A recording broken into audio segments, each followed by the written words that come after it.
This is Thirst Wish series, Book 4, written by Morgan Rice, read by Caroline. Chapter 1. Evil Leader, Dead Faces, Mangled Bodies. She did all this?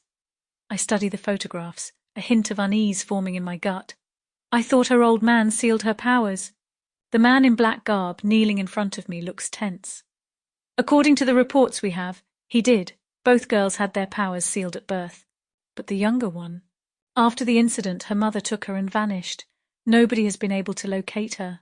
I absorbed the words of the leader of the East Squad before turning my attention back to the photographs.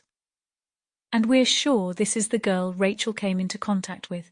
Yes, Rachel was hasty, far too caught up in her own desires to stay true to the mission. Have we retrieved her body? The man flinches. It's not possible to revive her. The wildlife got to her before we could. I tossed the photographs onto the ground, forcing my anger down. What a waste of talent! She was the first half-genie we managed to get under our wing. What happened to the boy? Alive, from what my scouts have told me. The girl and her companions took him back to the islands. And she? The director forced her to go with them. She didn't seem to be interested in returning. Morrigan Yearwood has always been a force of nature. She knows what that girl is capable of. Of course, she would want her under her wing. But does she know what her blood is capable of? Do we have a report from our people? The man lowers his gaze. They've checked, but there's no sign of the girl anywhere. The director has most likely stashed her somewhere. Our people are trying to get to her, but only the director's most trusted people know where she is, and everyone is tight-lipped. Then force them. If we do that, we'll attract more attention. After the last attempt at infiltration, the director has hired wizards to guard the shields. We only have one attempt left, if even that. I lean back in my chair, my expression calculating. And we need to preserve that. Good call.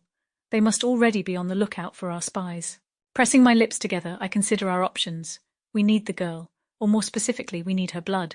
Any way we can bring her to our side, I murmur. A Blood Moon hybrid would be a nice addition to our numbers, and it would be easier to use her blood if she's cooperative. She doesn't seem to have the same isolation-seeking tendencies as others of her kind. The research Rachel combined for us painted an entirely different picture than how this girl behaves. She might not be easily convinced. I tap my fingers on the arm of my chair. Despite her intelligence, Rachel turned out to be a disappointment. She failed in her mission, prioritizing her revenge and her desire for the boy she was obsessed with. She cost me a good number of men. Well, at least that stupid girl did manage to find out how the first 2 vaults were opened. The man in front of me hesitates. Are we sure it is the hybrid's blood? Sample complete. Ready to continue?